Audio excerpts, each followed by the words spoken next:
L'entrevue du jour, une présentation de la résidence des bâtisseurs Monseigneur Deschênes à Montmagny, une résidence privée pour aînés située au cœur de Montmagny, pour vivre en toute quiétude. La résidence des bâtisseurs Monseigneur Deschênes à Montmagny, une résidence privée pour aînés située au cœur de Montmagny. Personnel compétent, service 24 heures sur 24, infirmière, entrée sécuritaire contrôlée et plus encore. La résidence des bâtisseurs Monseigneur Deschênes pour vivre en toute quiétude.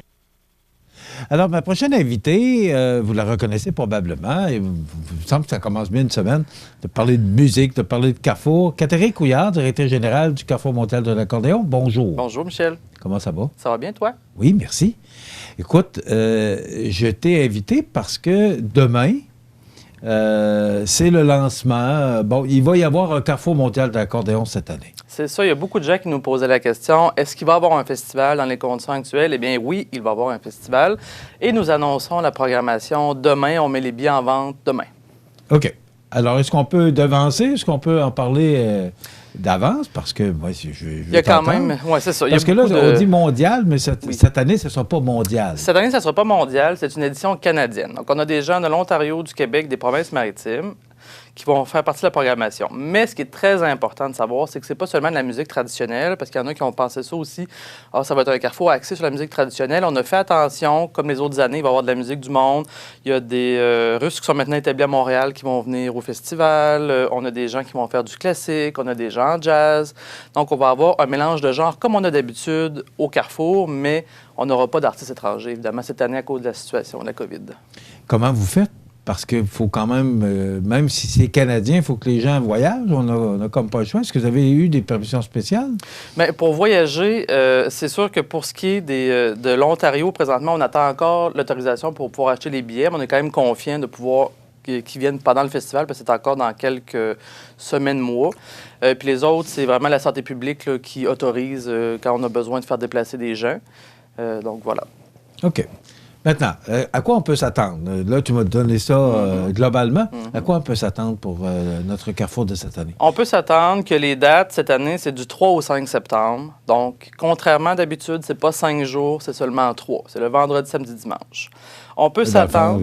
C'est juste une journée de moins? C'est 2 journées de moins, parce que d'habitude, il y a le jeudi puis il y a le lundi. Là, donc, il n'y aura pas de déjeuner? Il n'y aura pas de déjeuner, puis il n'y aura pas d'activité le jeudi. C'est vraiment concentré à partir du vendredi. Puis le vendredi matin, c'est surtout pour les tout-petits qu'on a des activités. Fait que le festival, plus pour le public adulte, va commencer en après-midi. Puis on peut s'attendre à avoir des concerts intérieurs dans 3 salles. La salle Edwin Bélanger, que les gens connaissent bien, l'École internationale de musique, qui est située derrière la Sainte-Montel, puis le musée de l'accordéon.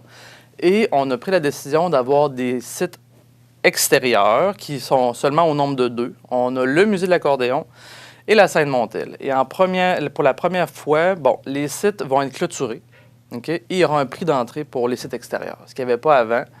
Mais on a pris la décision récemment, compte tenu du fait qu'on doit fermer les sites, qu'on doit assurer une surveillance selon ce qui nous est demandé par la santé publique. On a pris la décision de mettre un coût modique, c'est 5 $ pour pouvoir entrer. Il faut que les gens réservent leur place à l'avance, comme une billetterie ordinaire. Fait que ça, c'est très important pour tous les Manimontois qui veulent assister au spectacle. On n'a pas le choix cette année vraiment d'avoir un registre. Puis nous, on a décidé là, d'inclure un frais modique là, d'entrée sur le site de concert. OK. Mais si on est à la place Montel... si on est de l'autre côté de la rue, on va entendre le spectacle.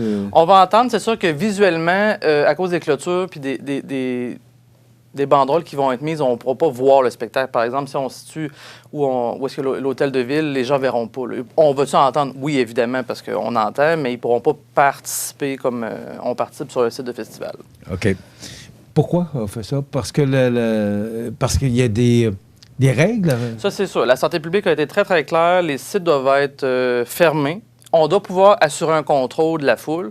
Donc, du moment où il faut assurer un contrôle de la foule, ça prend une entrée, ça prend une sortie. On est obligé d'avoir une surveillance. On a évidemment la désinfection supplémentaire sur tous nos sites. C'est sûr que ça apporte des coûts supplémentaires. Puis vraiment, pour assurer une entrée, une sortie, c'est ça, une façon de faire qui est sécuritaire pour tout le monde, c'est la décision qu'on a prise. D'habitude, on demandait des dons volontaires. Là, on demande un prix d'entrée qui est fixe. À mon sens, ça se ressemble pas mal, là, mais c'est ça. Il y a quand même une nouvelle façon d'opérer là, pour cette année pour les sites extérieurs. OK. Cette année ou c'est une belle porte ouverte pour pouvoir peut-être... C'est sûr que si ça fonctionne bien... Bon, il faut le dire, il faut que vous vous financiez. Ah, certainement. Et ça coûte une fortune organiser le Carrefour. Certainement. C'est sûr que si ça fonctionne bien, mais peut-être qu'on va faire comme d'autres festivals qui auront un système de bracelet pour aller sur les différents sites et que ça nous permettrait de faire des concerts plus tard sur les sites extérieurs, comme on voit dans d'autres festivals.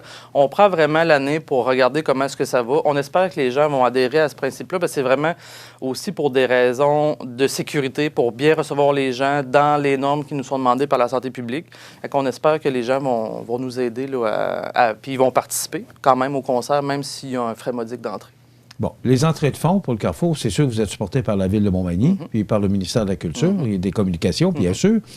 Mais à part ça... on a Patrimoine Canada, qui est un gros partenaire financier, le ministère du Tourisme. Ensuite, on a des partenaires privés qui sont là depuis très longtemps, comme Hydro-Québec, qui est notre partenaire principal, Desjardins Merci de Montmagny, qui est un partenaire important. La Société de développement économique, on a Promutuel, Industrielle Alliance aussi cette année. C'est ça, on a des partenaires qui sont là depuis de nombreuses années. Ressort Liberté, qui est avec nous aussi depuis plusieurs années. Fait que c'est sûr que ça nous donne un gros coup de pouce. On a des commerçants de la région qui nous aident. Vous savez qu'il y a des animations dans les restaurants depuis très longtemps. Et ces restaurateurs-là nous donnent nous paient, en fait, nous louent les services des accordéonistes pour qu'ils jouent dans les restaurants. Ça aussi, c'est des revenus autonomes. Mais c'est sûr que nos revenus autonomes, sinon, c'est la billetterie, évidemment. C'est la billetterie en salle. Et là, ça va être la billetterie sur les sites de concerts extérieurs. Bon. Puis est-ce qu'on réussit à boucler le budget? Parce qu'on sait que quand on va chercher des musiciens de je ne sais pas trop quel pays, d'Europe ou peu importe, ça coûte de l'argent pour qu'ils les fassent revenir ici. Alors, c'est pas... il faut voir que c'est pas... il faut de l'argent pour financer ça. Il faut de l'argent. C'est sûr que des fois, les gens me demandent est-ce que les artistes sont payés? Oui, les artistes sont payés, mais au-delà d'être payés, on paye toujours leur transport, leur hébergement dans les hôtels à Montmagny. On leur paye leur repas sur place. Donc, c'est sûr que ça a différents frais, ainsi que les licences de la Guilde des musiciens, de la SOCAN. Mais oui, on boucle toujours le budget. C'est sûr que nous, on a la chance, comme tu le sais, le Carrefour a donné naissance à une école de musique, un musée, un autre festival. Fait qu'au final, on a quand même une équipe pour s'occuper du Carrefour, mais c'est sûr que s'il y avait le Carrefour seul, on n'aurait pas la même équipe. Tu comprends? Parce que là, on a les ressources qui se divisent sur différents projets. Mais quand vient le temps de mettre nos énergies sur le Carrefour, on se regroupe ensemble puis on travaille sur le festival. Mais oui, on arrive à boucler le budget avec cette formule d'affaires-là. Le fait d'avoir passé une année, est-ce que ça a fragilisé notre Carrefour? Je ne pense pas. C'est sûr que nous, on a bien hâte de voir comment va aller la billetterie à partir de demain. Parce qu'on a quand même plusieurs personnes qui nous ont appelés. Parce justement, il y a des festivals cet été qui ont annulé, il y en a d'autres qui sont là. Fait que c'est sûr que les gens, ils sont pas trop sûrs. On l'a appelé, puis on va répondre à toutes vos questions. Ça va nous faire plaisir. Aussi, c'est ça, les concerts, les sites, les mesures sanitaires qu'on met en place. On verra après quelques semaines comment va notre billetterie, mais je pense que les gens nous attendent quand même. OK. C'est quand même 2 mois, là, à peu près 2 mois là, pour la présentation. Et ça pourrait peut-être être, au niveau des mesures sanitaires, ça pourrait peut-être être un peu étendu. Mais combien de personnes vous pouvez recevoir? Exemple, à Place Montel? Place Montel, on l'a calculé, là, puis on parle d'un peu plus que 200 personnes, là, en bulle de 1,5 mètres. Ça veut dire on a deux sièges, 1,5 mètres, 2 autres sièges avec des gradins, c'est à ça que ça ressemble. Edwin, on parle de presque 200 personnes, 188 personnes. Il y a des concerts qu'on a mis en double représentation. C'est sûr qu'il n'y aura pas autant de place que d'habitude. Tu sais, les gens, des fois, ils nous appellent, ils disent « Ah, je vais peut-être acheter mes billets plus tard. » Vous pouvez, mais il ne restera peut-être plus de place non plus. Mais il peut y avoir plus de place aussi, parce que d'ici au mois d'août, probablement que la santé publique peut ouvrir davantage. Là. Tout dépend du nombre d'espaces entre les spectateurs. Puis je pense que les diffuseurs comme les Arts de la scène le vivent aussi. On se fait dire qu'on peut offrir des activités, mais c'est très limitatif quand c'est 2 mètres, 1,5 mètres assis. Une fois qu'on compte ça de manière sérieuse, à 360 degrés, ça fait pas beaucoup de gens dans une salle. Fait que, tu sais, vraiment, il y a ça. Si jamais ils disent, c'est plus 1,5 mètre, c'est 1 mètre, là, c'est sûr que la jauge des spectateurs est pratiquement doublée partout, là. C'est tout un exercice qu'il faut faire. Tout un exercice, oui. Les gens nous ont vus au musée mesurer par terre, là, des gens qui se demandaient qu'est-ce qu'on faisait, là, mais voilà, c'est ça qu'on faisait. T'as un scoop pour nous. Oui. Quel est ce scoop? Quel est ce scoop? Bien, les gens connaissent beaucoup Rénal Ouellette, qui est le directeur artistique et fondateur du festival. On a pris les derniers mois pour réfléchir beaucoup à notre plan post-pandémie. Puis dans ce plan post-pandémie-là, il y a un plan de relève de la direction artistique pour M. Ouellette. Rénal, lui, va se dédier à d'autres activités vraiment plus liées à la transmission. On a eu un nouveau projet pour réfléchir à un système d'enseignement de l'accordéon diatonique. Donc, lui, il va se concentrer sur ces projets-là et nous allons annoncer pendant le festival la relève de la direction artistique. OK.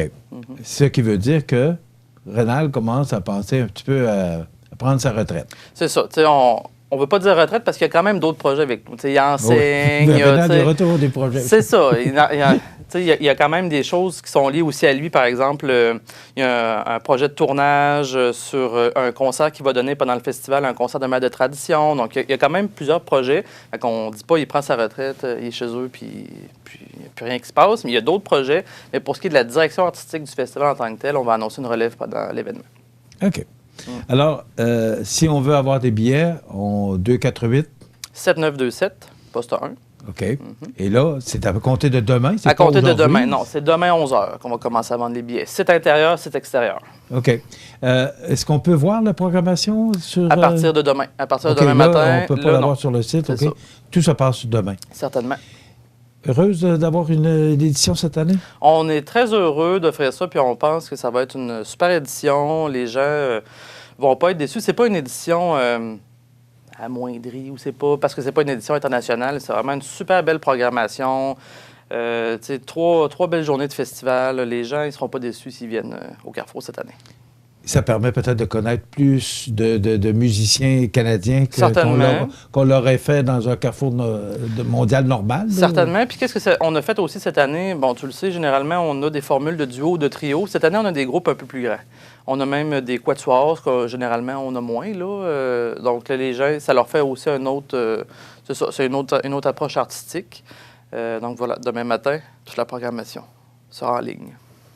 Catherine, merci beaucoup. On Merci va te souhaiter un bon carrefour. De toute façon, j'espère qu'on va se revoir d'ici là. Tiens-nous au courant des développements, tiens-nous au courant de savoir comment ça se passe, la billetterie. On veut savoir, puis on va pouvoir également renseigner la population. On est bien content qu'il y ait un Carrefour cette année. Merci. On va l'appeler le Carrefour canadien de l'accordéon cette année. C'est ça, Carrefour canadien de l'accordéon, voilà. Merci beaucoup, puis félicitations pour tout ce que tu fais merci, et ton équipe. Gentil. Voilà, ça complète. Catherine Couillard, directrice générale Carrefour mondial de l'accordéon. Et à compter de demain, vous pouvez acheter vos billets sur la billetterie. Et le site, c'est quoi? Accordéonmontmagny.com. Accordéonmontmagny.com, voilà. Ça complète.